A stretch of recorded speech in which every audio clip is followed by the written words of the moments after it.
Que Dieu vous bénisse au nom merveilleux de notre Seigneur et Sauveur Jésus-Christ.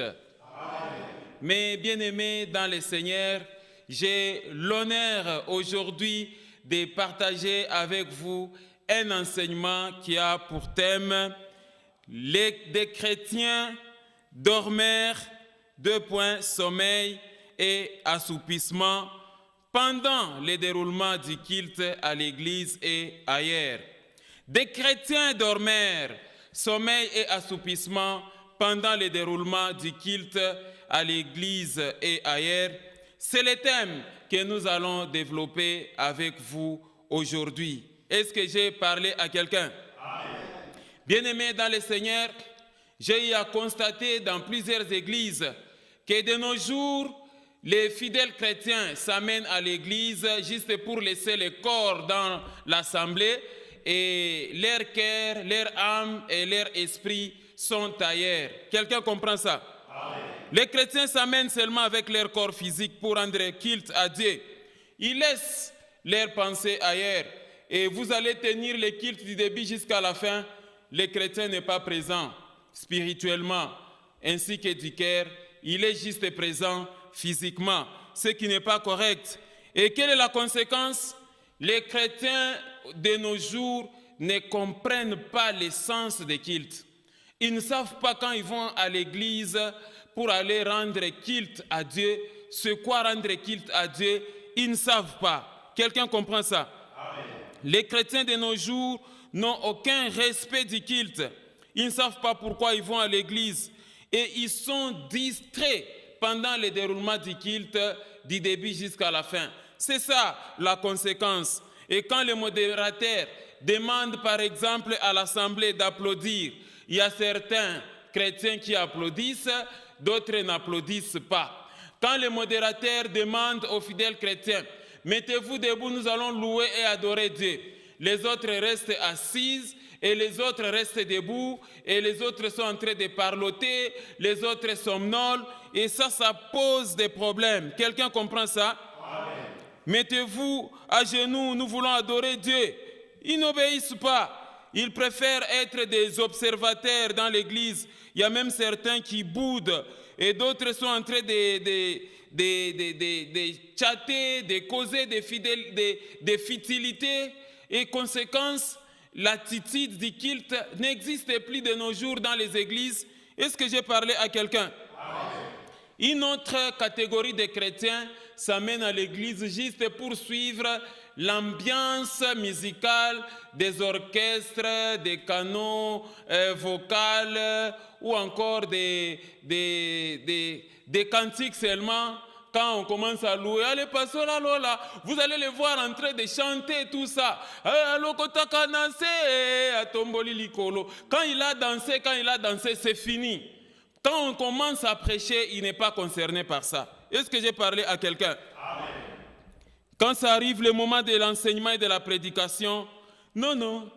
Tous les chrétiens, toute l'assemblée, les gens commencent à dormir, à somnoler, et les gens commencent à sortir, et des fois à entrer dans l'auditoire. Et le prédicateur devant, il constate seulement qu'il est en train de prêcher aux uns. Par contre, une autre catégorie, ils sont en profond sommeil, les autres en train de ronfler. Et il y a eu même des cas là où des chrétiens ont fait pipi sur la chaise de l'église. Ce qui n'est pas correct. Est-ce que j'ai parlé à quelqu'un? Vous êtes à côté de quelqu'un, au lieu de suivre l'enseignement, non. L'homme ou la femme en train de ronfler. Alors tu es venu faire quoi à l'église? Est-ce que j'ai parlé à quelqu'un? Et ça, c'est un manque de respect envers Dieu. Et on constate ça dans plusieurs églises, dans plusieurs assemblées, quand les gens se réunissent.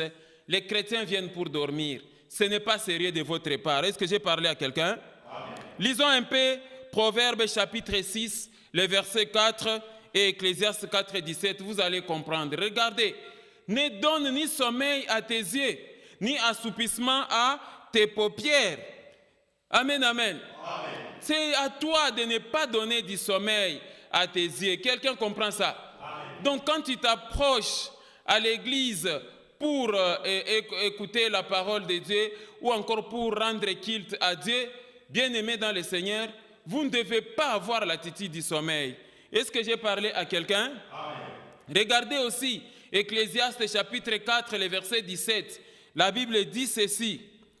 Prends garde à ton pied. Les pieds là, ça signifie le cœur. Prends garde à ton cœur.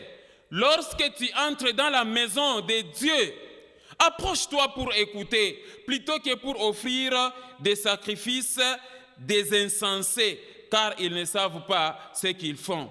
Amen, amen. Est-ce que les versets de la parole de Dieu, mes frères et sœurs, ne sont pas clairs? C'est très clair. On te dit, il ne faut pas aimer le sommeil. Si tu as besoin de sommeiller, de dormir, tout ça, rentre chez toi à la maison, au lieu d'occuper inutilement la chaise de l'église, tu as quitté la maison pour entrer dans l'église et arriver là-bas, commencer à dormir. Ce n'est pas sérieux de votre part. Est-ce que j'ai parlé à quelqu'un? Et comme d'habitude, les chrétiens dormèrent dans les églises acquises chaque jour, les sorciers. Ils disent que non, voilà, moi je n'ai pas suivi l'enseignement, j'ai dormi dans l'église, on a jeté les esprits de sommeil, oh non, dans l'église il y avait beaucoup de sorciers qui nous ont envoûtés, oh non, tout ça, ainsi de suite, on n'a pas bien suivi l'enseignement.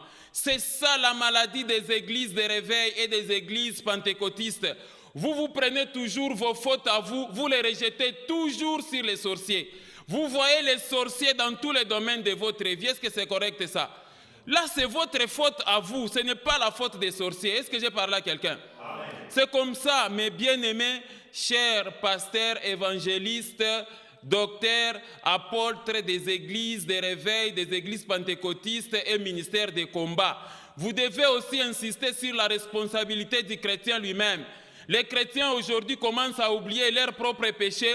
Tout haut, famille. C'est la sorcellerie de la famille. C'est la sorcellerie. Et même quand vous dormez là dans l'église, vous allez dire, oh, barintupia mpepo ya ushingishi.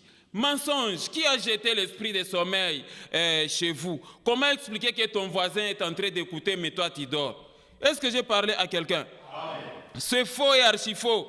Il ne faut pas tromper que c'est les sorciers. La faute est à vous-même. Quand vous dormez pendant qu'on enseigne la parole, cela signifie que votre cœur n'a pas faim et soif de la parole de Dieu tout simplement. Il ne faut pas accuser les sorciers. Est-ce que j'ai parlé à quelqu'un? Et ce manque-là de soif d'écouter la parole, vous n'avez pas faim et soif de la parole de Dieu. Et quand vous êtes devant la parole, vous ne pouvez que dormir parce que vous n'avez pas soif. Celui qui a soif de la parole, il écoute l'enseignement du début jusqu'à la fin. Quelqu'un comprend ça? Amen. Donc arrêtez d'accuser faussement les sorciers là-dessus. Dans les églises, il peut y avoir des sorciers, mais leur esprit là, de sorcellerie, reste dehors. Quelqu'un comprend ça? Amen. Lisons un peu 1 Thessaloniciens chapitre 5, les versets 5 à 8. Vous allez comprendre quelque chose. Vous êtes tous des enfants de la lumière et des enfants du jour. Nous ne sommes point de la nuit ni des ténèbres. Et le verset 6 dit, ne dormons donc point comme les autres, mais veillons et soyons comment? Sobres. C'est ta responsabilité. Dieu te demande de veiller. Verset 7, car ceux qui dorment, dorment la nuit, et ceux qui s'enivrent, s'enivrent la nuit. Mais nous qui sommes du jour, soyons sobres, ayant revêtu la cuirasse de la foi et de la charité, et ayant pour casque l'espérance du salut. Amen, amen. Donc, c'est votre responsabilité de veiller sur votre cœur quand l'enseignant ou les prédicateurs commencent à enseigner. C'est votre responsabilité. Quelqu'un comprend ça? Alors pourquoi quand c'est un film, un novelas, ceci, vous suivez jusqu'à X temps? Quand c'est un match de football, vous suivez jusqu'à X temps. Maintenant, quand il s'agit de suivre la prédication, vous dormez. C'est-à-dire, vous ne voulez pas écouter la parole qui condamne vos mauvaises actions. Et par conséquent, vous faites semblant, vous commencez à dormir. Quand le prédicateur dit à l'ivrogne que non, arrêtez l'ivrognerie. Tu vas dormir parce que tu es un ivrogne de tous les jours. Arrêtez l'adultère. Tu vas dormir parce que tu es dans les impudicités tous les jours. C'est ça. Donc ça, ce n'est que la manifestation des manques de soif et de faim de la parole. Et la Bible dit, heureux ceux-là qui ont faim et soif de la parole. Alors si vous n'avez pas faim et soif de la parole, vous venez remplir les auditoires inutilement. Est-ce que j'ai parlé à quelqu'un? Voilà pourquoi j'ai choisi pour vous ce thème intitulé « Des chrétiens dormeurs, sommeil et assoupissement pendant le déroulement du culte à l'église et ailleurs ».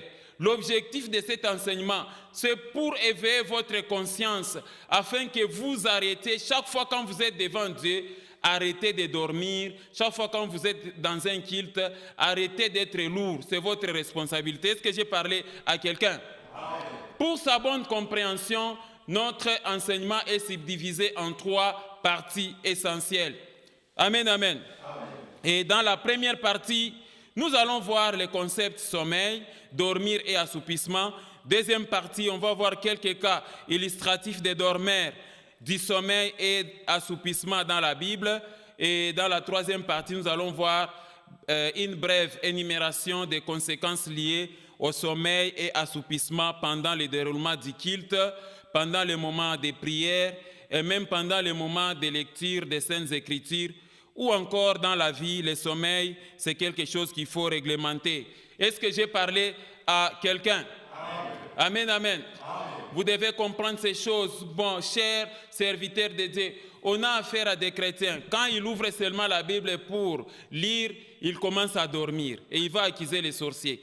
Quand il veut, par exemple, suivre la prédication à la télé, il dort. Quand il veut suivre la prédication à l'église, il dort. Mais quand ce sont les choses du monde, il ne dort pas. Et il dit que non, voilà, ce sont les sorciers. Mais les sorciers te suivent même jusqu'à la maison. Est-ce que j'ai parlé à quelqu'un? Commençons avec la première partie de notre enseignement. Notre première partie, nous allons voir les concepts sommeil, dormir et assoupissement. Amen, amen.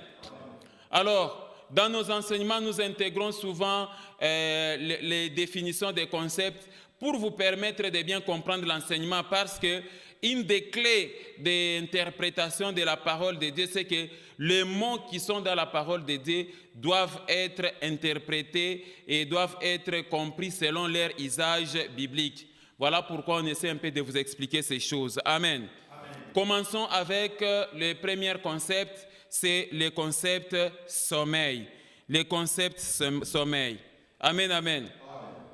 Mais bien aimés dans le Seigneur, je sais que cet enseignement, ce n'est pas pour vous caresser, hein, mais c'est plutôt un enseignement de réprimande pour que vous abandonniez des mauvaises habitudes de dormir dans l'église. L'église, ce n'est pas une chambre à coucher là où vous venez pour dormir. Est-ce que j'ai parlé à quelqu'un? Vous devez comprendre ces choses et nous devons donc arrêter nos sales habitudes de sommeiller, de somnoler et de dormir dans les églises pendant le déroulement des cultes. C'est un signe de manque de respect pour Dieu. C'est un signe de manque de considération pour Dieu. Vous devez comprendre ça. Est-ce que j'ai parlé à quelqu'un? Et laisse-moi vous certifier qu'il y a certains chrétiens, les choses ne marchent pas, les choses n'avancent pas dans la vie. Parce que vous êtes des dormeurs. On ne peut pas se présenter devant la face de Dieu avec des sommeils, des somnolences. Et il y a même des ambianceurs qui se donnent l'objectif d'aller à l'église ivre. Tu as passé toute la nuit dans une boîte avec tes prostituées les samedis et puis les dimanches, tu te permets d'aller à l'église. Est-ce que c'est normal ça? Pour aller donner quel type de parfum? Attendez, nous allons maintenant mettre dans nos églises aussi les alcotests. On va mettre les alcotests maintenant à la porte, on donne aux protocolaires. Et quand on constate qu'on risque d'attraper beaucoup des ambianceurs qui viennent avec les odeurs nauséabondes de leur ambiance et de leur boisson dans l'église, ce qui n'est pas correct. Est-ce que j'ai parlé à quelqu'un? Vous n'avez qu'à rester à la maison. Dieu n'a pas besoin d'un nombre de foules de gens qui s'amènent à l'église et qui sont là juste pour dormir. Ce n'est pas correct. Quelqu'un comprend ça?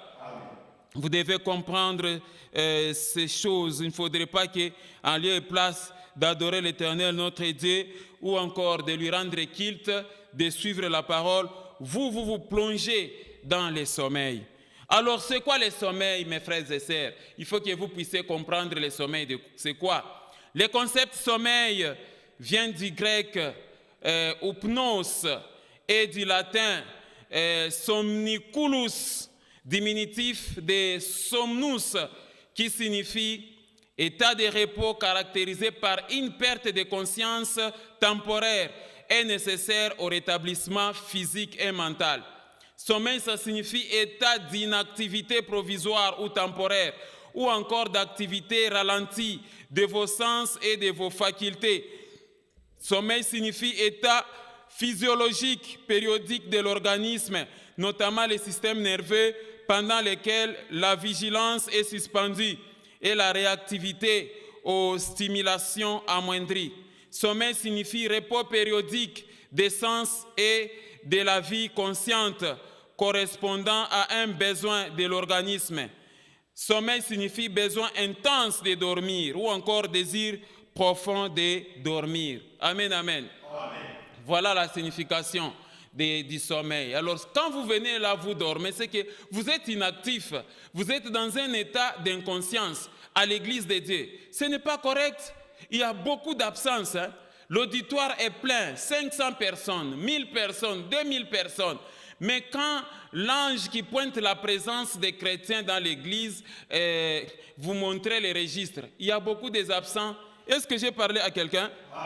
Donc, à la lumière de ces définitions, vous venez de comprendre que les lieux de culte, ce n'est pas un endroit là où un chrétien doit s'hasarder pour dormir, pour somnoler ou encore pour sommeiller. Non, vous devez comprendre ces choses.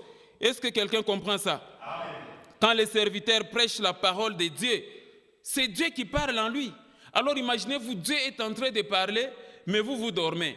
Alors vous aussi, quand vous allez crier, vous allez commencer à appeler Dieu. Qu'est-ce que Dieu va faire aussi? Il va dormir aussi. C'est comme ça que vos prières ne sont pas exaucées. Pendant le moment des enseignements et de la prédication, vous devez prendre ça au sérieux parce que là, vous avez l'habitude de prier pour nous, les prédicateurs, que non, que les prédicateurs disparaissent et que toi, Éternel, tu parles. C'est ça. Quand un serviteur parle, c'est Dieu qui parle. Est-ce que Dieu doit parler à un auditoire de gens qui dorment?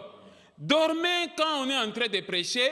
Ok, vous aussi quand vous allez crier, oh Seigneur, réponds-moi, le Seigneur ne répondra pas. Certaines prières ne sont pas exaucées à cause de vos mauvaises habitudes aujourd'hui d'aller à l'église le dimanche pour aller dormir sur la chaise. Ce n'est pas correct. Est-ce que j'ai parlé à quelqu'un? Ne vous livrez pas donc aux somnolences et il ne faut pas vous plonger dans les profonds sommeils. Ça, c'est un manque de respect envers Dieu. Lisons Proverbes chapitre 20, les versets 12 à 13. Vous allez comprendre quelque chose. Je disais encore qu'on a eu. Proverbe 20, versets 12 à 13, la Bible dit, « L'oreille qui entend et l'œil qui voit, c'est l'Éternel qui les a fait l'un et l'autre. » Le verset 13 dit, « N'aime pas les sommeils, n'aime pas les sommeils, de peur que tu ne deviennes pauvre. Ouvre les yeux, tu seras rassasié de pain. » Amen.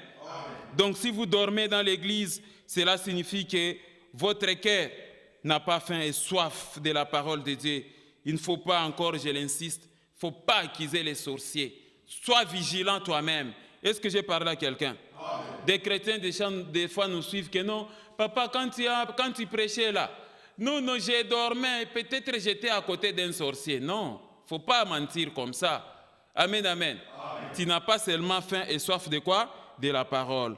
Si tu quittes donc ta maison pour venir occuper inutilement la chaise de l'église, en train de dormir, en train de somnoler et de ronfler comme un groupe électrogène, tu as perdu ton temps. Et conséquence, vous allez poser la question aux chrétiens, qu'est-ce qu'on a prêché aujourd'hui? Bon, je ne sais pas, hein? Je ne sais pas, on était seulement là, bon, il a juste prêché. Amen, amen. Ce n'est pas correct, mes frères et sœurs. Dormir et commencer à ronfler dans l'église, ce n'est pas normal. Est-ce que j'ai parlé à quelqu'un? Passons au point B de notre deuxième concept. C'est le concept dormir. Qu'est-ce que signifie dormir? Au fait, sommeil et dormir, ce sont des mots qui sont presque familiers. Amen. Et c'est une très mauvaise habitude de dormir durant le déroulement des cultes, pendant la prédication, quand c'est le moment des prières. Ce n'est pas correct. Ça, c'est être un lâche, c'est être un paresseux spirituel, être un fainéant spirituel. C'est ça les signes de celui qui dort. Ce n'est pas sérieux. Est-ce que tu peux faire ça devant une autorité? Un président de la République t'appelle dans sa présence. Tu vas somnoler dans son bureau? Un ministre t'appelle, ou encore n'importe quelle autorité. Un général t'appelle dans son bureau. Tu vas entrer dans son bureau et commencer à dormir? Vous voyez comment vous les chrétiens, vous êtes lâches. Quand vous êtes dans l'église, même bâtiment là-bas, vous devez respecter ces bâtiments. Quand vous y entrez là, vous êtes dans la présence de Dieu. Et vous ne devez pas entrer là-bas avec un esprit de sommeil, vous commencez à dormir, à somnoler. Ce n'est pas sérieux. J'ai l'habitude de dire que Dieu n'est pas notre grand-père pour commencer à faire n'importe quoi dans sa présence. Arrêtez de dormir dans les églises. Si vous avez sommeil, restez alors à la maison. Est-ce que j'ai parlé à quelqu'un? Si dans vos maisons là, et que votre épouse a préparé des choses à manger, l'homme arrive, il ne mange pas, n'est-ce pas, ça vous fait très mal?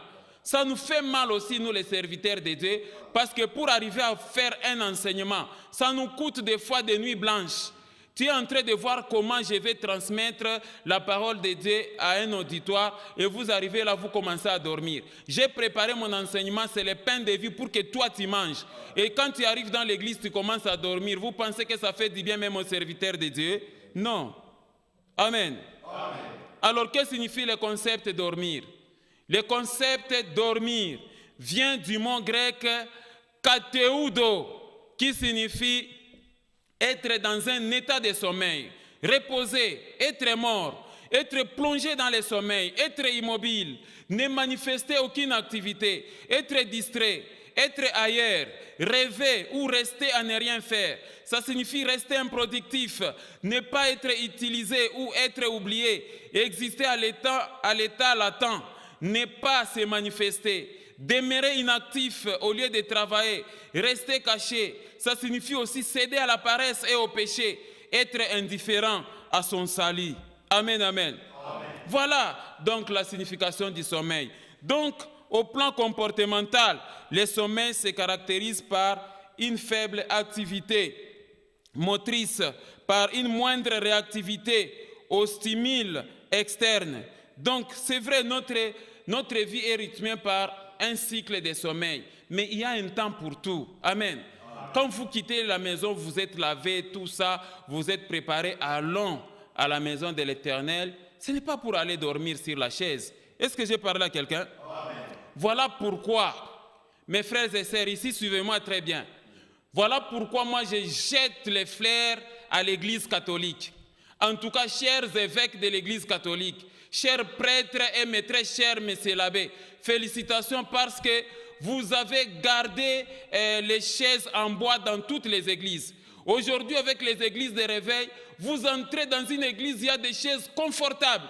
On se croirait être dans un avion. Est-ce que ça, c'est ça aider les chrétiens, ça? Non. Enlevez les chaises confortables dans vos églises, vous, les églises pentecôtistes, églises de réveil, tout ça.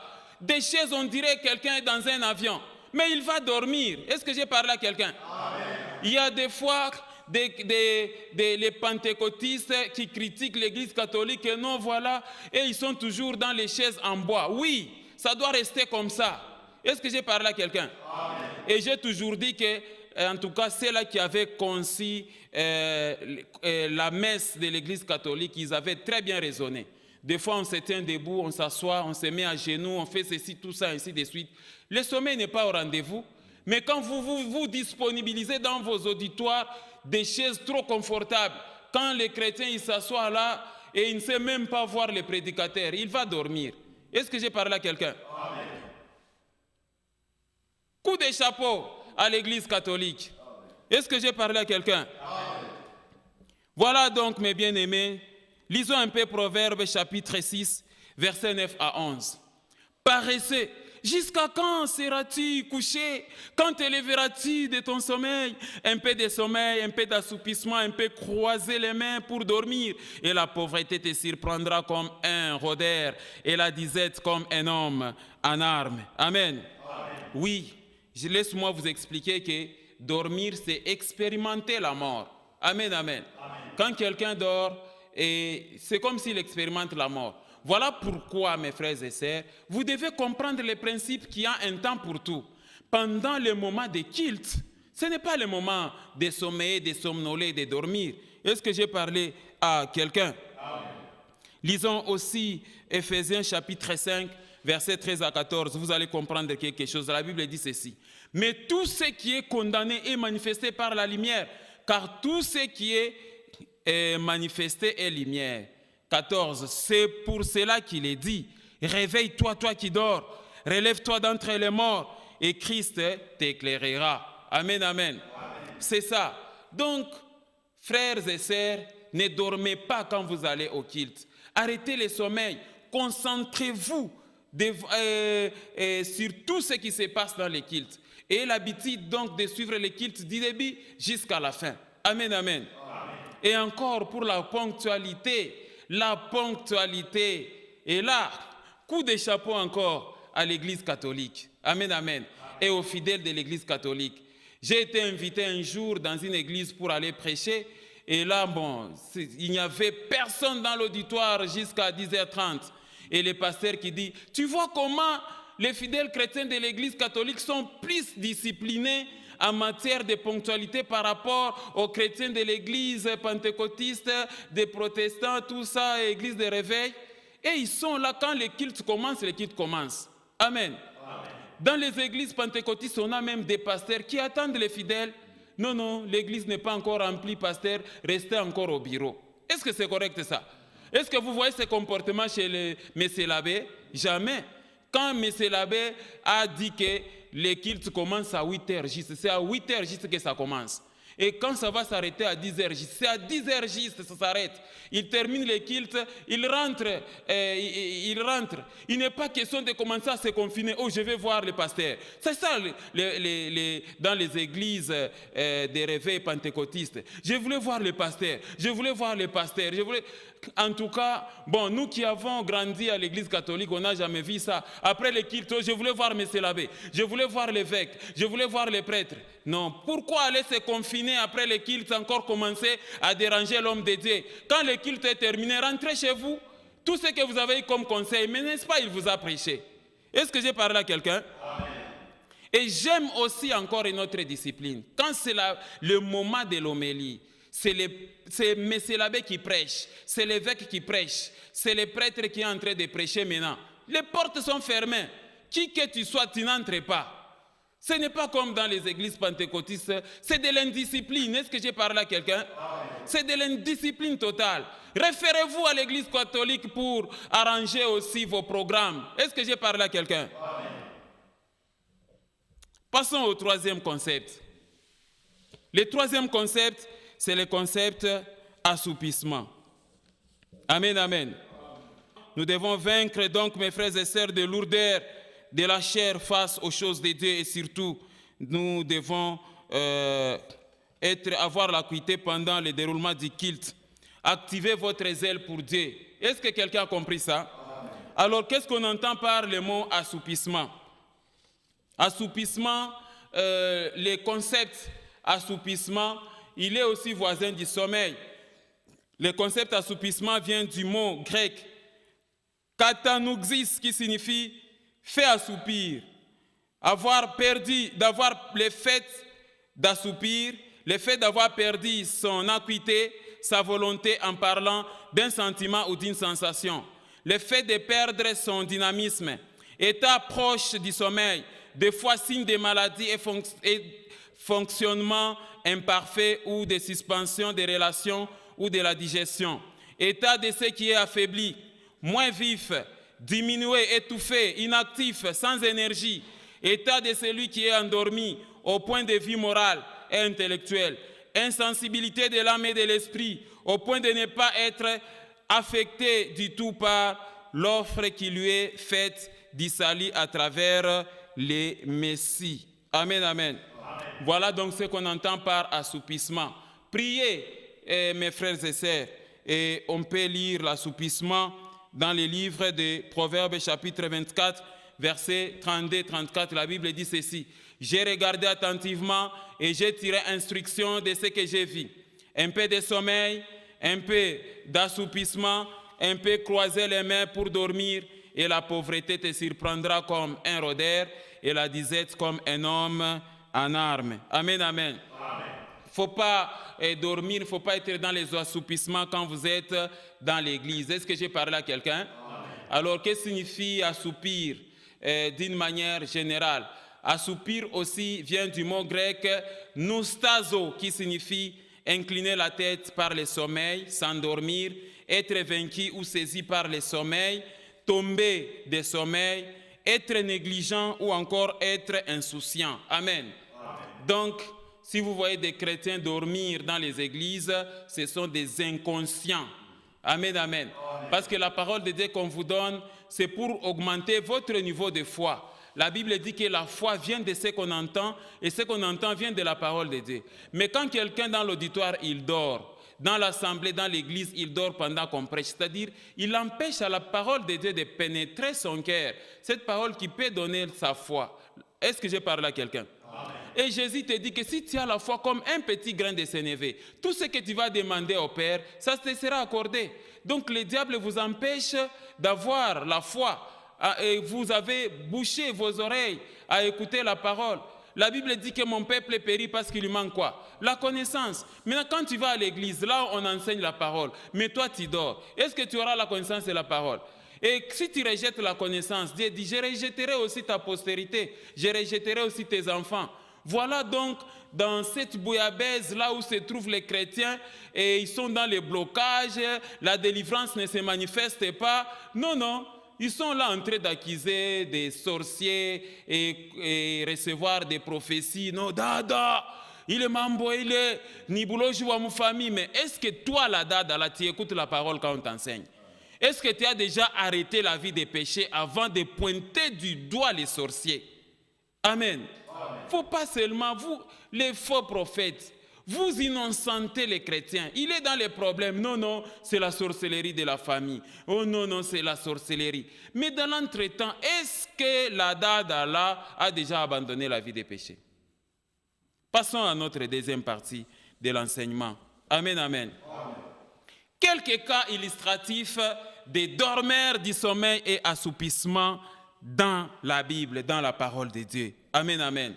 C'est ce que nous allons voir, bien-aimés. La parole de l'Éternel que nous vous enseignons, elle contient plusieurs cas illustratifs des personnes qui se plongent dans le sommeil en lieu et place de prier, en lieu et place de rendre culte. Ils se plongent dans les assoupissements. Mais nous n'allons pas illustrer tous les cas. Notre liste ne sera pas exhaustive. Amen. Nous allons juste ramasser quelques cas et ne perdez pas de vue que l'objectif de notre enseignement, mes frères et sœurs, c'est tout simplement de vous interdire de dormir, d'éveiller la conscience des fidèles chrétiens pour qu'ils arrêtent de dormir, de somnoler dans les églises, qu'ils arrêtent de chatter et pendant le déroulement du culte et même dans leur vie privée, qu'ils arrêtent les moments consacrés à Dieu, c'est le moment sacré, donc il faut respecter le temps de Dieu. Amen. Les moments consacrés à la prière et à la lecture de la Bible, ce sont des moments où vous passez dans la présence de Dieu. Donc le sommeil n'est pas au rendez-vous. J'ai parlé à quelqu'un. Lisons un peu Romains chapitre 13, versets 11 à 14. La Bible dit ceci. Cela importe d'autant plus que vous savez en quel temps nous sommes. C'est l'heure de vous réveiller enfin du sommeil. C'est l'heure de vous réveiller enfin du sommeil, car maintenant, le salut est plus près de nous que lorsque nous avons crié. La nuit est avancée, le jour approche. Dépouillons-nous donc des œuvres du ténèbre et revêtons les armes de la lumière. Verset 13. Marchons honnêtement comme en plein jour, loin des excès et des l'ivrognerie, de la luxure et de l'impudicité, des querelles et des jalousies. Mais revêtez-vous du Seigneur Jésus-Christ et n'ayez pas soin de la chair pour en satisfaire quoi? Les convoitises. Amen. Donc, chers chrétiens, réveillez-vous du sommeil, c'est ça. Et bon, c'est là qui se disent églises de réveil. Observez si les chrétiens ne dorment pas dans vos églises. Alors, c'est comme ça des fois qu'on nous critique, est-ce que vous êtes église de réveil ou bien église de sommeil? Amen, amen. Voilà donc, mes frères et sœurs, à propos des cas illustratifs, nous voulons commencer d'abord avec les disciples de Jésus. Parmi les 12 disciples, il y avait 3 qui étaient considérés comme des champions en sommeil. Amen. Il s'agit de Pierre, Jacques et Jean. Ils se sont illustrés dans la Bible comme des dormeurs, des gens qui sont toujours dans le sommeil. Alors, les premiers cas que nous considérons, c'est Pierre, Jean et Jacques à la montagne de Transfiguration. Vous allez voir ce qui s'est passé. Quand vous allez avec les chrétiens à la montagne, ce n'est pas pour dormir, c'est pour aller prier. C'est arrivé à un certain moment que le Seigneur Jésus-Christ va choisir parmi ses 12 disciples. Il prend Pierre, il prend Jean et Jacques. Il leur avait dit, allons un peu à la montagne parce que j'ai besoin de me ressourcer en prière. Amen. Et ils sont allés à une montagne répondant au nom du mont Tabor. Et cette montagne-là, elle est située près du lac Tibériade. Amen, amen. Et la vision à la transfiguration, là où Jésus priait avec Pierre, Jean et Jacques, et il y a Élie et Moïse qui ont apparu. Hein? Amen, amen. Ils ont apparu, tout ça. Cette montagne-là s'appelait le mont Tabor, la montagne de Tabor, située près du lac Tibériade. Mais arrivé à la montagne, et pendant les moments de prière, alors chacun se retire pour prier. Curieusement, Pierre, Jacques et Jean, ils se sont plongés dans un profond sommeil, ce qui n'était pas correct. Amen, amen. Jésus-Christ s'est retrouvé seul en train de prier. Et c'est ça la mauvaise habitude des chrétiens. Vérifions ça dans le livre de Luc, chapitre 9, les versets 28 à 36. Environ 8 jours après qu'il y dit ces paroles, Jésus prit avec lui Pierre, Jean et Jacques, et il monta sur la montagne pour faire quoi? Pour prier. Regardez le verset 29. Pendant qu'il priait, et là, ce n'est pas au pluriel, donc c'est Jésus seul qui priait, les autres étaient comme des observateurs. Pendant qu'il priait, l'aspect de son visage changea et son vêtement devint d'une éclatante blancheur. Et voici, 2 hommes s'entretenaient avec lui, c'était Moïse et Élie. Verset suivant. Qui apparaissant dans la gloire, parlait de son départ qu'il allait accomplir à Jérusalem. Verset 32. Pierre et ses compagnons étaient apaisantis par le sommeil. Mais s'étant tenus éveillés, ils virent la gloire de Jésus et les 2 hommes qui étaient avec lui. Vous voyez, Pierre et ses compagnons, et ils dormaient pendant que Jésus priait. Verset 33. Au moment où ces hommes s'est séparés de Jésus, Pierre lui dit, « Maître, il est bon que nous soyons ici. Dressons 3 tentes, une pour toi, une pour Moïse et une pour Élie. » Il ne savait ce qu'il disait. Vous voyez, quand quelqu'un est ivre de sommeil, il parle des choses qu'il ne comprend pas. Amen, amen. Il ne savait pas ce qu'il disait. Verset 34, comme il parlait ainsi, une nuée vient le couvrir et les disciples furent saisis de frayeur en les voyant entrer dans la nuée. Versets 35 et 36, et de la nuée sortit une voix qui dit, « Celui-ci est mon fils Élie, écoutez-le. » Quand la voix se fit entendre, Jésus se trouva seul. Les disciples gardèrent le silence et ils ne racontèrent à personne. En ce temps-là, rien de ce qu'ils avaient vu. Amen, amen. Amen. Vous avez vu les cas des dormeurs. Des gens se réveillent seulement quand il y a une situation. Quelqu'un comprend ça? C'est quand il y a retentissement des balles, c'est maintenant que tu te réveilles. Des chrétiens qui prient seulement quand on leur annonce la guerre. Vite, famille, c'est maintenant que tu commences à prier. Parce qu'on t'a dit qu'il y a la guerre dans la famille. On cherche à te tuer. On a vu un cercueil sur ta tête. On a vu un scorpion dans ton ventre. Là maintenant, je jette le feu, je jette le feu, je jette le feu. Là, tu vas jeter le feu matin, midi, soir. Quand tout va bien, non, c'est le sommeil. Voilà pourquoi les faux prophètes aussi, profitant de cette psychose-là, ils vous disent que des prophéties de terreur. Bêtises qu'on ne trouve pas à l'église catholique. Est-ce que j'ai parlé à quelqu'un?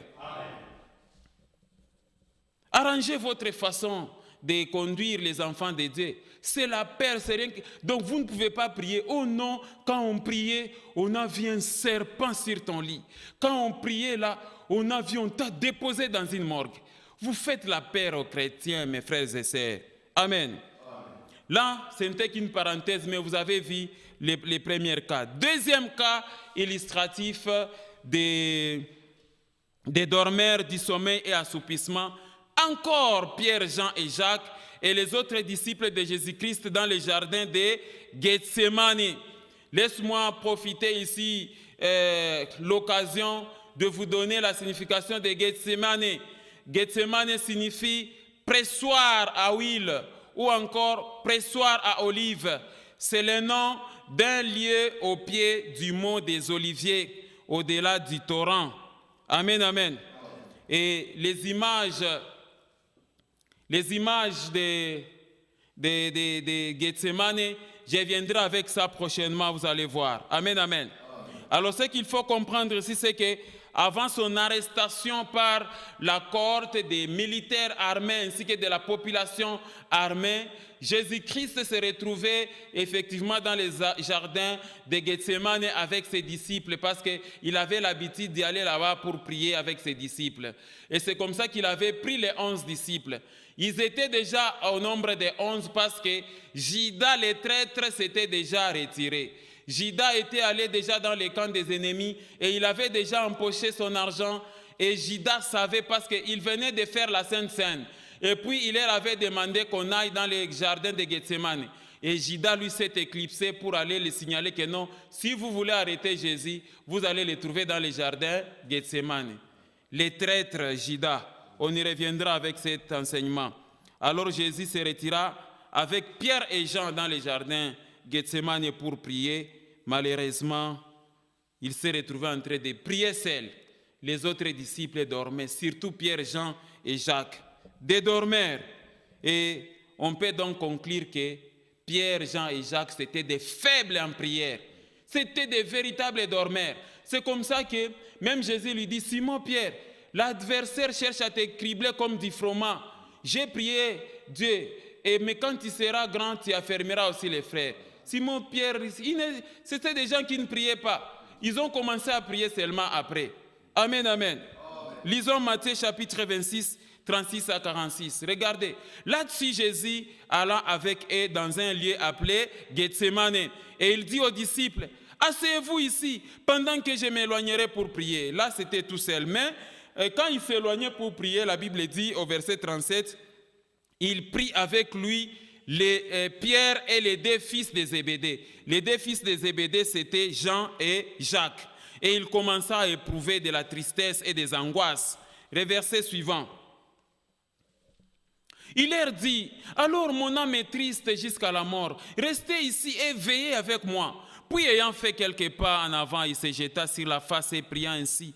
Mon Père, s'il est possible que cette coupe s'éloigne de moi, toutefois, non pas ce que je veux, mais ce que tu veux. C'était un moment difficile. Et il vint vers les disciples qu'il trouva endormis. Et il dit à Pierre, vous n'avez pas donc pu veiller 1 heure avec moi. Verset 41. Veillez et priez. Le verset 41, la Bible dit ceci. Veillez et priez. Veillez et priez afin que vous ne tombez pas dans la tentation.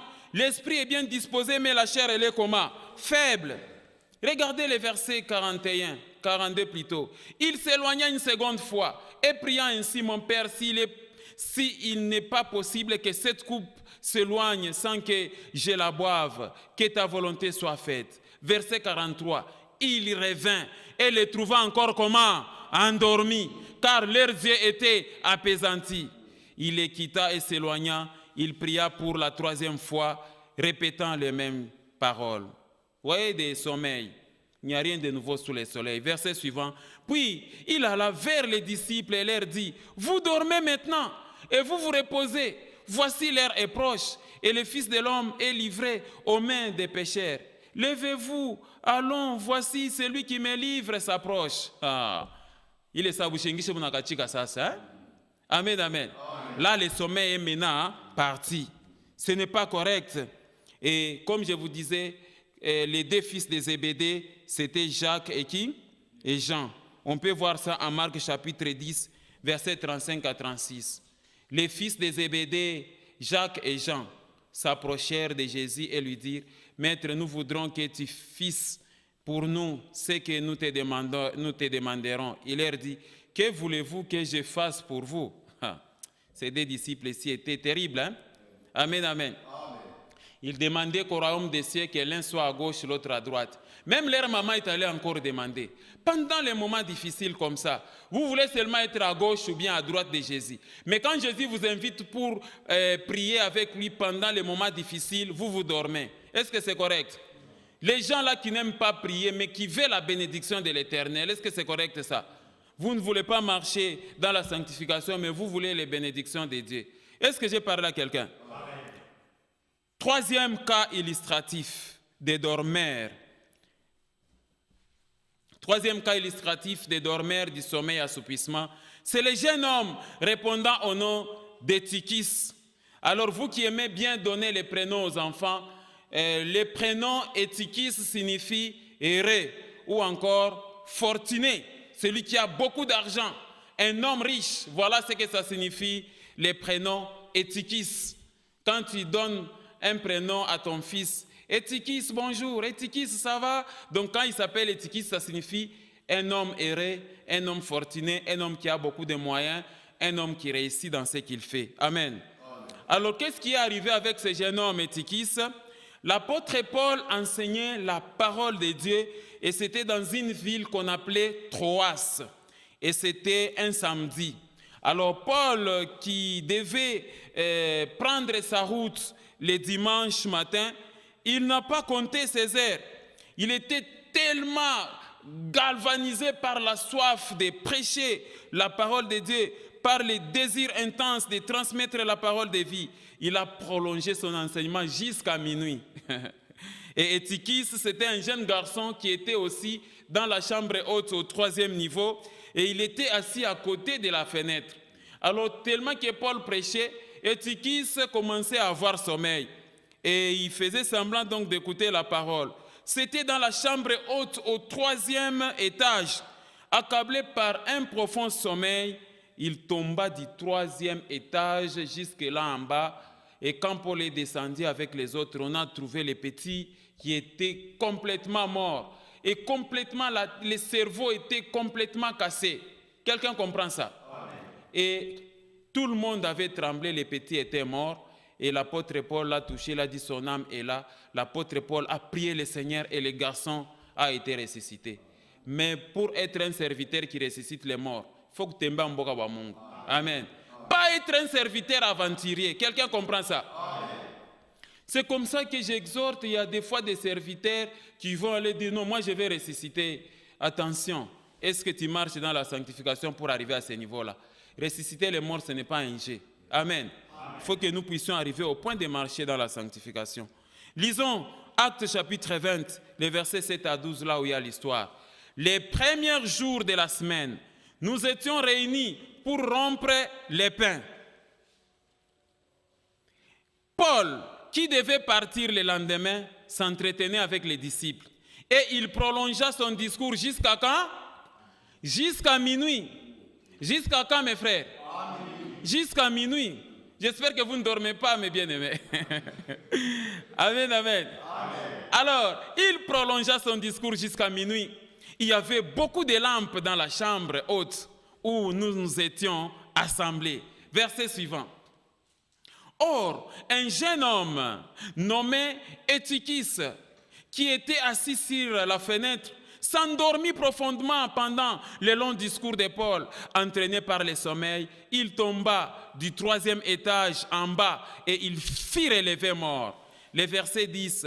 Mais Paul étant descendu, se penchant sur lui et les prit dans ses bras en disant, ne vous troublez pas car son âme est en lui. Les versets suivants. Quand il fit remonter, il rompit les pains et mangea. Et il parla longtemps encore jusqu'au jour. Donc c'était veillée d'enseignement. Après quoi il partit. Les jeunes hommes furent amenés vivants et ce fit le sujet d'une grande consolation. Amen, amen. Amen. Ça c'est tout ce que je vous ai expliqué. Il faut éviter le sommeil.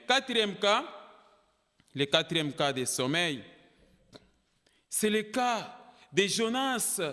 Jonas dans le bateau vers la ville de Tarsis. Le prénom Jonas signifie colombe, la colombe. Amen. Alors, quel est le contexte de ces versets, mes bien-aimés? Donc ici, il s'agit d'un sommeil de culpabilité et de la peur. L'homme de Jonas est envoyé par Dieu pour aller prêcher la parole de Dieu à Ninive. L'homme refuse et l'homme prend une autre direction. Et l'homme va aller acheter même un ticket, il s'embarque dans un bateau qui allait à une direction là où l'Éternel ne lui avait pas envoyé. Et c'est ainsi qu'il y avait un vent impétueux. Et face à ce vent impétueux, il s'est senti coupable, lui. Et c'est ainsi qu'il s'est décidé de se coucher là en dessous dans les bateaux pour dormir. Il arrive des fois quand tu vois votre enfant a échoué, par exemple, les études, il ne veut pas se croiser avec papa, il s'enferme dans la chambre pour aller dormir. Ça, c'est le sommeil de culpabilité. Ça arrive aussi aux chrétiens qui sont dans les ambiances et dans les impudicités. Quand on prêche la sanctification, ils dorment.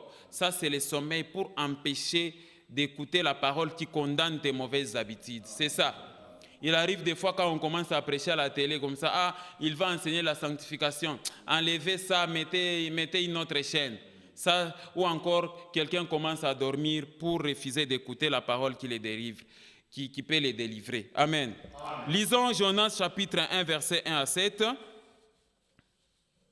Vous allez comprendre quelque chose. Regardez. La parole de l'Éternel fut adressée à Jonas, fils d'Amithaï, en ce mot. Lève-toi, va à Ninive, la grande ville, et crie contre elle, car sa méchanceté est montée jusqu'à moi. Attention donc, avec la méchanceté dans la vie, ça arrive jusqu'aux oreilles de l'Éternel. Verset 3. Et Jonas s'éleva pour s'enfuir à Tarsis, loin de la face de l'Éternel. La désobéissance. Il descendit à Jaffo, et il trouva un navire qui allait à Tarsis. Il paya les prix des transports et s'embarqua pour aller avec les passagers à Tarsis, loin de la face de l'Éternel. Mais l'Éternel fit souffler sur la mer un vent impétueux. Il s'éleva sur la mer une grande tempête. Les navires menaçaient de faire naufrage. Regardez le verset 5. Les mariniers eurent peur. Ils implorèrent chacun leur Dieu et ils jetèrent dans la mer des objets qui étaient sur les navires afin de les rendre plus légers. Jonas descendit au fond du navire, se coucha et s'endormit profondément. Parce que Jonas, il savait que la cause, c'était lui. Les pilotes s'approchant de lui et lui dit, « Pourquoi dors-tu? Lève-toi, Jonas. Invoque ton Dieu, peut-être voudra-t-il penser à nous et nous ne périrons pas. » Amen, amen. Amen. Ça, c'est le sommeil de culpabilité. Et ils se rendirent l'un et l'autre, venez. Et ils se rendirent l'un à l'autre, venez et tirons au sort pour savoir qui nous attire ces malheurs. Ils tirèrent au sort et le sort tomba sur qui? Sur Jonas. Amen, amen. Amen. C'est ça le problème, le sommeil de culpabilité. Vous allez voir tous les chrétiens qui viennent dormir dans les églises, c'est le sommeil de culpabilité. Voilà pourquoi, chers pasteurs, martelez sur la sanctification, que les gens habitent leurs mauvaises habitudes. Arrêtez de vous bagarrer dans le foyer. Alors ceux-là qui se bagarrent dans le foyer, qu'est-ce qu'ils vont faire? Ils vont dormir.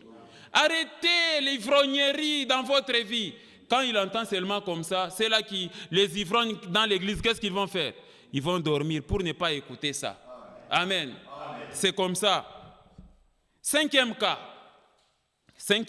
illustratif, c'est les sommeils, les cas de dormeurs du sommeil et assoupissement chez les serviteurs de Dieu, apôtres, prophètes, évangélistes, pasteurs et docteurs.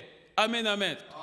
Le Seigneur avait envoyé Ésaïe pour demander aux serviteurs de Dieu d'arrêter de dormir. Parce qu'il arrive des fois, les serviteurs de Dieu, quand c'est quelqu'un d'autre qui enseigne, non, tu vas voir, le pasteur, ils sont mon aussi. Ces jours-là, ce n'est pas lui qui prêche. Lui aussi, il commence à dormir. Dans les veillées de prière, les pasteurs en train de dormir. Des serviteurs de Dieu, des anciens de diacres en train de dormir dans les veillées de prière. Pendant le déroulement de l'enseignement, les anciens, les serviteurs de Dieu, ils sont aussi en profond sommeil. Ce n'est pas correct ça. Vous allez prêcher quoi dans ce cas-là? Les membres des services d'intercession en profond sommeil pendant que le culte se déroule. Est-ce que c'est correct ça? Non. Regardez Ésaïe, chapitre 56, versets 10 à 11. Ces gardiens sont tous aveugles, sans intelligence. Ils sont tous des chiens muets, incapables d'aboyer. Ils ont des rêveries, ils se tiennent couchés, aimant à sommeiller. Ils aiment le sommeil des faux serviteurs. Verset 11. Et ce sont des chiens voraces, insatiables. Ce sont des bergers qui ne savent rien comprendre. Tous suivent leur propre voie, chacun selon son intérêt, jusqu'au dernier. Intérêt, rien qu'intérêt. Est-ce que j'ai parlé à quelqu'un? Voilà, pour terminer, passons à notre dernier point. Elle est brève et ne prendra que quelques petites minutes. Brève énumération des conséquences liées au sommeil et assoupissement pendant le déroulement du culte, le moment des prières, des lectures des Saintes Écritures ou encore dans la vie. Amen, amen. Mais bien aimés dans le Seigneur, dormir à l'église pendant le déroulement du culte, à l'heure de la prière, ça engendre plusieurs conséquences. Et il y a plusieurs conséquences. Même le cas des sommeils, il y en a encore beaucoup. Mais en voici la première conséquence ici. Je vais juste vous donner 4 conséquences rapidement. Premièrement, le sommeil fait perdre la force et peut même faire tuer. Le sommeil affaiblit. Et ici, on peut lire le cas de Samson. Amen, amen. Bien-aimés dans le Seigneur, si vous aimez le sommeil, vous serez affaibli. Vous serez un faible spirituel et même un faible physique. Quand vous dormez là, vous vous réveillez à 9h, à 10h. Comment vous sentez le corps? Affaibli, non? Lisons un peu Juge chapitre 16, versets 19 à 21. Elle endormit, c'est Dalila. Dalila endormit. Elle endormit Samson sur ses genoux, ayant appelé un homme. Elle resta elle rasa les 7 tresses de la tête de Samson et commença ainsi à les dompter. Il perdit sa force. Elle dit alors, les Philistins sont sur toi, Samson. Et il se réveilla de son sommeil et il dit, je m'en tirerai comme les autres fois et je me dégagerai. Il ne savait pas que l'Éternel s'était retiré de lui. Amen, amen. Verset 21, la Bible dit, les Philistins se saisirent et lui crevèrent les yeux et ils les firent descendre à Gaza et les lièrent avec des chaînes d'airain. Ils tournaient la mêle dans la prison. Amen. La Dalila, là, elle a fait endormir Samson, elle a coupé les cheveux de Samson et Samson était devenu faible. Amen. Si vous voulez être faible, continuez à dormir dans les églises, continuez à aimer le sommeil. Deuxième conséquence, le sommeil appauvrit celui qui aime dormir. Amen, amen. Oui, mais bien aimés dans le Seigneur, on a déjà parlé de ces choses sur les paresseux, les fainéants qui aiment le sommeil. Je n'ai pas trop de commentaires à faire là-dessus. Vous pouvez vous référer à mon enseignement sur les paresseux, les fainéants. Quand vous aimez bien le sommeil, vous serez pauvre. Lisons Proverbe 20, 13 et Proverbe 23, 21. Regardez, n'aime pas le sommeil, de peur que tu ne deviennes pauvre. Ouvre les yeux, tu seras rassasié de pain. Ça, c'est Proverbe 23. Regardez Proverbe 23, 21. Car l'ivrogne et celui qui se livre à des excès s'appauvrissent. Et l'assoupissement fait porter les ayants. Amen, amen. Ça veut dire quoi? Si vous aimez bien le sommeil, vous allez commencer à porter des lambeaux. Ta voix la mapacho, comme on appelle dans Bushingishi. C'est ce que dit ces versets. L'assoupissement fait porter les ayants. Voilà. Amen, amen. C'est ça, ce sont les vieux lambeaux. Troisième conséquence, je suis en train d'atterrir rapidement. Le sommeil fait plonger les gens dans la paresse, la fainéantise et la naïveté. Amen, amen. Oui, mes bien-aimés dans le Seigneur, le sommeil n'est pas bon. Nous pouvons lire Proverbes chapitre 19, verset 15. La paresse fait tomber dans l'assoupissement et l'âme nonchalante éprouve la faim. Lisons aussi Proverbes 6, versets 6 à 11. Va vers la fourmi, paresseux, considère ses voies et deviens sage. Elle n'a ni chef, ni inspecteur, ni maître. Elle prépare en été sa nourriture et la masse pendant la moisson de quoi manger. Paresseux, jusqu'à quand seras-tu couché, quand te lèveras-tu de ton sommeil? Amen. Amen. Voilà donc, mes bien-aimés frères et sœurs, les conséquences du sommeil. Regardez les versets 10. Un peu de sommeil, un peu d'assoupissement, un peu croiser les mains pour dormir. Et la pauvreté te surprendra comme un rôdeur et la disette comme un homme en armes. Amen, amen. Amen. Mes bien-aimés donc dans le Seigneur, voilà les conséquences du sommeil. Enfin, dernière conséquence, il y en a beaucoup, mais moi je me suis arrêté à 4. Le sommeil peut vous empêcher d'hériter le royaume des cieux. Amen. Amen. Si les gens dorment dans les églises, partout, tout ça, trop de sommeil, vous risquez de ne pas entrer dans le royaume des cieux. Lisons Marc chapitre 13, les versets 32 à 37. Pour ce qui est du jour et de l'heure, personne ne le sait, ni les anges dans le ciel, ni les fils, mais les pères seuls. Prenez garde, veillez, priez, car vous ne savez quand ce temps viendra. Verset 34. Il en sera comme d'un homme qui, partant pour un voyage, laisse sa maison, remet l'autorité à ses serviteurs, indique à chacun sa tâche et ordonne au portier de veiller. Veillez donc, car vous ne savez quand viendra le maître de la maison, ou le soir, ou au milieu de la nuit, ou au chant du coq, ou le matin. Verset 36. Craignez qu'il ne vous trouve endormi à son arrivée soudaine. Ici, il s'agit donc du sommeil spirituel. On vous enseignera ça. Ce que je vous dis, je l'ai dit à tous. Faites quoi? Veillez. Amen, amen. Amen. Craignez qu'il vous trouve en sommeil. Lisons aussi Matthieu chapitre 24, les versets 42 à 44. Jésus donne les avertissements. Veillez donc, puisque vous ne savez pas quel jour votre Seigneur viendra. Sachez-le bien, si le maître de la maison savait à quelle veille de la nuit le voleur doit venir, il veillerait et ne laisserait pas percer sa maison. C'est pourquoi vous aussi, tenez-vous prêts, car le Fils de l'homme viendra à l'heure où vous n'y penserez pas. Amen. Amen. Voilà au moins quelques conséquences que j'ai recommandées et que j'ai eu à vous donner. Quelles sont les recommandations du Seigneur pour terminer l'enseignement, mes frères et sœurs? Première recommandation, relisons Romains 13, versets 11 à 14 rapidement. Cela importe d'autant plus que vous savez en quel temps nous sommes. C'est l'heure de vous réveiller en fin du sommeil, car maintenant le salut est plus proche, plus près de nous que lorsque nous avons crié. La nuit est avancée, le jour approche. Dépouillons-nous donc des œuvres des ténèbres et revêtons-nous des armes de la lumière. Verset 13. Marchez honnêtement comme en plein jour, loin des excès et des livrogneries, de la luxure et de l'impudicité, des querelles et des jalousies. Mais revêtez-vous du Seigneur Jésus-Christ et n'ayez pas soin de la chair pour en satisfaire la convoitise. Amen. Amen. Et enfin, le dernier verset pour terminer l'enseignement, la dernière recommandation, 1 Thessaloniciens 5, de 5 à 8. Vous êtes tous des enfants de la lumière et des enfants du jour. Nous ne sommes pas de la nuit ni des ténèbres. Ne dormons donc point comme les autres, mais veillons et soyons sobres. Verset 7. Car ceux qui dorment, dorment la nuit, et ceux qui s'enivrent, s'enivrent la nuit.